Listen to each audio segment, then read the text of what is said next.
राजनीतिक विज्ञान और अंतर्राष्ट्रीय संबंध, यूनिट 4, समानता। इसमें हम वो बात करेंगे जो कोई नहीं बताता है कि इसको तैयार कैसे करना है। बहुत लोग बताते हैं कि इसको तैयार करने के लिए आपको ये पढ़ना पड़ेगा, ये किताबें पढ़नी पड़ेंगी, बट नहीं, आपको सिर्फ 3 चीज़ों की यहाँ पर ज़रूरत है।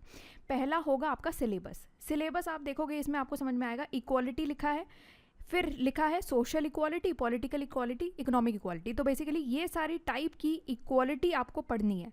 बट यहाँ से देखकर आपको ये नहीं समझ आएगा कि इक्वालिटी में से, चाहे वो सोशल हो, पॉलिटिकल हो, इकोनॉमिक के कोई भी इक्वालिटी में से क्वेश्चन यूपीएससी क्या पूछ लेगा आपसे, ये आपको ये देख के समझ में ही नहीं आएगा। आपको लगेगा कि यहाँ से सीधा सीधा क्वेश्चन थोड़ी ना पूछता है यूपीएससी। उसके बाद आपको देखना है कि समानता और स्वतंत्रता के बीच का संबंध क्या है, यही तो पूछा गया है। फिर उसके बाद आप देखोगे सकारात्मक कार्रवाई के बारे में, आप इस पर बात करोगे, जिसमें से काफ़ी सारे यूपीएससी ने पहले भी क्वेश्चंस पूछे। तो उसके लिए पहली चीज़ आपकी सिलेबस हो गई, जिससे हमें ये पता नहीं चल पा रहा है कि हमें क्या तैयार करना है इन टॉपिक्स में से भी। अब हमें चाहिए पिछले 40 से 45 वर्षों के यूपीएससी के पूछे गए प्रश्न, उनको आप एक बार देख लो। अब यहाँ पर आप देखो कि जैसे 2018 का प्रश्न पूछा गया था कि समानता का अर्थ है समान व्यवहार के बजाय उचित व्यवहार, टिप्पणी करें। ठीक है, अब यहाँ पर एक आप प्रश्न देखो, 2020 का प्रश्न किया गया था कि टिप्पणी अवसर की समानता। अब आप यहाँ पर 2012 का प्रश्न देखो, अवसर की समानता पर एक और प्रश्न यहाँ पर पूछा गया है। ठीक है, और जो यहाँ पर प्रश्न पूछा गया है, एक तो है अवसर की समानता और परिणाम की समानता। ये दोनों प्रश्न 2012 में पूछे गए और 2021 में भी एक राजनीतिक विचार के रूप में परिणाम की समानता। तो इस पर भी 2 प्रश्न पूछे गए, इस पर भी 2 बार प्रश्न पूछे गए। तो इससे हमें ये समझ में आता है कि कैसे यूपीएससी प्रश्नों को बार बार पूछता है।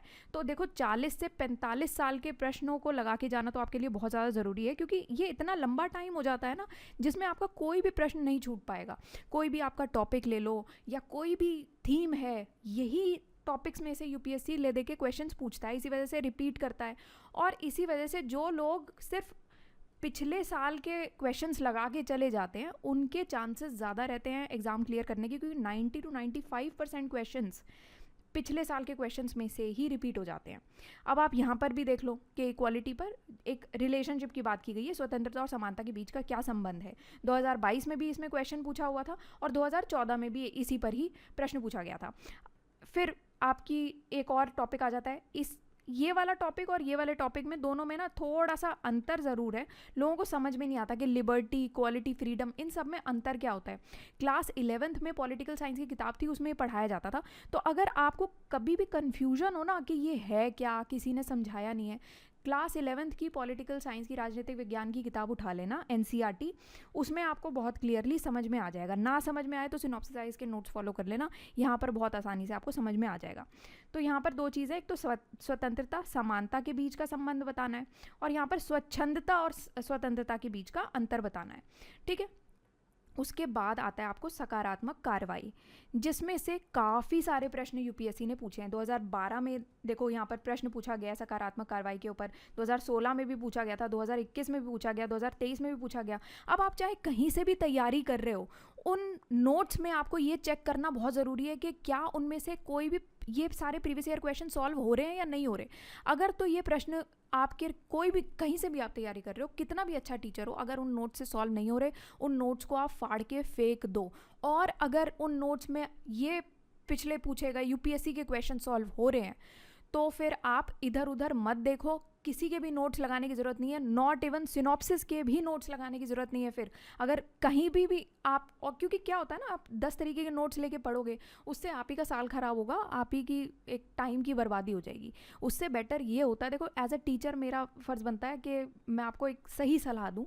उसके लिए आपको सिर्फ एक काम करना है, जहाँ से भी आप तैयारी कर रहे हो उनके नोट्स में एक बार आप चेक कर लो कि क्या ये प्रीवियस ईयर क्वेश्चंस कवर हो रहे हैं या नहीं हो रहे। अगर नहीं हो रहे हैं, फाड़ के फेंक दो, और कवर हो रहे हैं तो उन्हीं के नोट्स पर स्टिक करो। वहीं से ही तैयारी आप कर सकते हो, आंखें बंद करके भी कर सकते हो, क्योंकि जब क्वेश्चंस ही रिपीट हो जाएंगे तो बहुत कुछ बच नहीं जाता। अब कईयों को ये लगता है कि अरे इन प्रश्नों के अलावा भी हमें कुछ कर देना चाहिए, या कोई टॉपिक ऐसा छूट ना जाए। तो वो सिर्फ ना हमारा डर होता है कि कोई टॉपिक छूट ना जाए। 40 साल का टाइम बहुत लंबा टाइम होता है, उसमें कुछ छूट नहीं जाता है। और जो मान लो कोई नया प्रश्न आ भी गया, यूपीएससी ने पूछ ही लिया, तो फिर तो वो सभी के लिए नया होगा, आप ही के लिए नहीं होगा। तो पहले वो तैयारी करो जो आपको लगता है कि हाँ ये तो पूछेगा ही पूछेगा, वो है आपके प्रीवियस ईयर क्वेश्चंस। तो दूसरी चीज़ हो गई, पहली चीज़ सिलेबस थी, दूसरा हो गया पिछले 40 वर्षों के प्रश्न आपको करके जाने। 45 वर्ष के करने, 45 वर्ष के कर जाना। सिनॉप्सिस में हम लोग 45 वर्षों तक के प्रश्न कराते हैं। और ये अगर आप सिनॉप्सिस ज्वाइन करते हो तो इसके अलावा आपको और भी कुछ भी पढ़ने की ज़रूरत नहीं है, ये पूरे नोट्स विद सॉल्यूशन 40-45 साल के। और तीसरी चीज़ जो मैं आपको बताऊँगी वो है कुछ बुक्स, अच्छी बुक।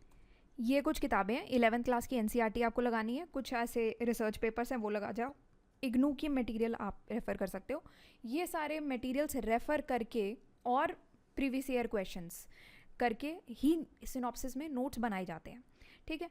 तो अगर आप सिनॉप्सिस ज्वाइन करते हो, इसके अलावा आपको कुछ भी करने की नीड नहीं पड़ेगी, ये सब भी करने की नीड नहीं पड़ेगी, क्योंकि ये सब हमने ऑलरेडी रेफ़र कर लिया है, तभी ये नोट्स बनाए गए हैं। तो ये मैं स्ट्रक्चर आपको दे दूँगी, मान लो आप खुद ही तैयारी करना चाह रहे हो तो फिर आपके लिए इस स्ट्रक्चर में आपको कंटेंट भरना है, बस ये स्ट्रक्चर के हिसाब से आपको कंटेंट अपना बना लेना है और आपका हो जाएगा, ठीक है। तो ये आपको तैयारी करनी। तो पहले आपको क्या समझना है कि इंट्रोडक्शन, परिचय दोगे आप उस टॉपिक का, फिर उसकी उत्पत्ति कैसी हुई, अवधारणा क्या है, समानता के प्रकार, क्योंकि देखो आपके सिलेबस में भी अलग अलग टाइप के हैं ना, सोशल इक्वालिटी, पॉलिटिकल इक्वालिटी, ये सब है ना।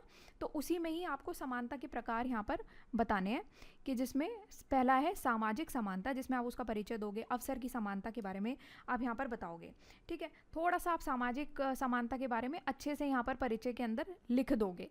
अवसर की समानता हमने अलग से इसलिए लिखा है क्योंकि इस पर प्रश्न पूछा गया है, तो इसको आप थोड़ा सा डिटेल में डिस्कस करोगे। इसमें आप कुछ जो अलग अलग थिंकर्स हैं उनके आप थोड़े से दृष्टिकोण यहाँ पर ज़रूर देना, उसमें अच्छे नंबर आपको और एक्स्ट्रा ऐड होके मिलेंगे, ठीक है। एक चीज़ और यहाँ पर ऐड करना, आज के टाइम में अगर आप कुछ एग्जाम्पल्स ऐड कर पाओ, आज के टाइम में आप जो भी पॉलिटिक्स देख रहे हो या जो भी देख रहे हो, सोशल इक्वालिटी को आप कैसे आज आप अप्लाई कर सकते हो उसके बारे में आपको बताना है, जो कि नीचे भी एक टॉपिक है, वहाँ पर हम देख लेंगे। ये सारी चीज़ें वहाँ पर कवर होंगी। तो अलग अलग विचारकों के दृष्टिकोण आपको यहाँ पर बताने हैं, ऑल्दो यहाँ पर भी लिखा हुआ है तो कोई ऐसी बात नहीं है। राजनीतिक समानता है, जिसमें पहले तो राजनीतिक समानता के बारे में यहाँ बताओगे, उसके बाद परिणाम की समानता, ये टॉपिक आपको, ये वाला विषय आपको डिस्कस करना है यहाँ पर। फिर एक राजनीतिक विचार के रूप में परिणाम की समानता क्या है वो आपको बताना है। फिर अवसर की समानता, परिणाम की समानता के बीच अंतर बताना है आपको, ठीक है। तो आप ये देख पा रहे हो कि इसमें से काफ़ी सारे प्रश्न यूपीएससी पूछ चुका है, इसीलिए करना ज़रूरी है। आर्थिक समानता पर कोई प्रश्न नहीं पूछा है यूपीएससी ने, बट पूछा जा सकता है, जब समानता के इतने प्रकार हैं तो इस पर यूपीएससी क्वेश्चन पूछ सकता है, क्योंकि है तो सिलेबस का ही पार्ट ना। अब यहाँ पर विचारकों के दृष्टिकोण आप दोगे। फिर समानता स्वतंत्रता के बीच संबंध क्या है, स्वतंत्रता और समानता के बीच संबंध क्या है, ये हम यहाँ पर बताएंगे। उसके बाद आता है स्वतंत्रता, स्वच्छंदता और स्वतंत्रता के बीच संबंध क्या है, और मार्क्स की स्वतंत्रता की धारणा क्या है। फिर आएगा आपका अभी भारत और विश्व के संदर्भ में आपको समकालीन प्रासंगिकता के बारे में यहाँ पर थोड़ा सा बताना है। यही इसी की बात मैं आपसे कर रही थी कि आज के टाइम में आप ये सारी चीज़ें कैसे अप्लाई कर पाओगे, क्योंकि आजकल यूपीएससी क्या पूछ रहा है ना, एप्लीकेशन बेस्ड क्वेश्चन पूछता है कि ठीक है आपने सोशल इक्वालिटी की बात कर दी, आपने अलग अलग विचारकों के दृष्टिकोण भी दे दिए, बहुत अच्छी बात है, बट आज के टाइम में जो चीज़ हो रही है आपके आसपास, विश्व में भी भारत में भी, उसको आप कैसे कनेक्ट करके चलोगे, उसको कैसे आप जोड़ दोगे सामाजिक समानता के साथ या फिर आर्थिक समानता के साथ, इसको कैसे आप जोड़ के बात करोगे।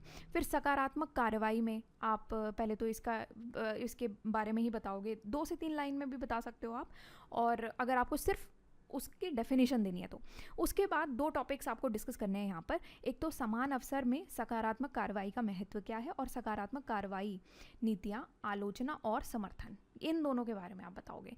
इस पर भी यूपीएससी ने एक प्रश्न पूछा हुआ है, इस पर भी पूछा हुआ है, इस वजह से हमें ये बताना है। समीक्षा करके इसको आप समाप्ति कर दोगे इसकी। तो ये आपका पूरा टॉपिक हो गया, किताबें मैंने आपको बताई दी हैं। इसके अलावा अगर आपको कुछ पूछना हो तो आप बता देना। अब जो भी लोग ये पूछते हैं ना कि इसके अलावा तो नहीं आ जाएगा कुछ, नहीं आएगा भाई, नहीं आएगा। इसके अलावा कुछ आ गया तो फिर तो अब सभी के लिए नया है, कितनी किताबें पढ़ जाओगे, एक ह्यूमनली पॉसिबल चीज़ होती है भैया, इतना पढ़ जाओ पहले, उसके बाद बात करना कि हाँ हमने ये तैयारी कर ली है, अब बताओ और क्या करना है, पहले ये करना है। और जो भी इधर उधर आप इधर उधर 10 तरीके के कोचिंग सेंटर ढूंढते रहते हो, 10 तरीके के नोट्स ढूंढते रहते हो, वो सब बंद कर दो। एक जगह एक ही नोट्स पर स्टिक करो, उसी से ही अच्छे से पढ़ाई करो, रिविजन करो, बार बार अपने जो भी आप प्रश्न लिख रहे हो उसी को ही तैयारी करके रखो, उसी की ही बार बार प्रैक्टिस करो। इधर उधर फालतू टेस्ट सीरीज में टाइम और पैसा वेस्ट मत करना बिल्कुल भी। टेस्ट सीरीज अगर करनी है ना, यही पिछले साल के क्वेश्चंस उठा लो और उसी को ही लगा कर देखो, क्योंकि यही आएगा। ये वेबसाइट है, यहाँ पर फ्री रिसोर्सेज में आप जाना, यूपीएससी ऑप्शनल सब्जेक्ट में और टॉपिक वाइज पीवाईक्यूज में, यहाँ से आपको फ्री बुकलेट डाउनलोड करना, पिछले साल के सारे क्वेश्चंस आपको यहाँ से मिल जाएंगे, इन्हीं को ही लगा के देखना, यही टेस्ट सीरीज़ है बस, इससे बाहर फालतू पैसे वेस्ट करने की कोई ज़रूरत नहीं है। और अगर आपको सिनॉप्सिस के कोर्स चाहिए तो फिर ऑप्शनल्स में जाना, पीएसआईआर ऑप्शनल का कोर्स है, यहाँ से आप डिटेल्स अपने आप पढ़ लेना। बट अगेन अगर आपने ऑलरेडी कहीं पर कोचिंग ज्वाइन कर ली है, उनके नोट्स में आपके जितने भी पुराने प्रश्न हैं वो अगर आसानी से लग रहे हैं तो फिर इधर उधर कुछ मत देखो, वहीं उठाओ नोट्स और पढ़ना शुरू कर दो।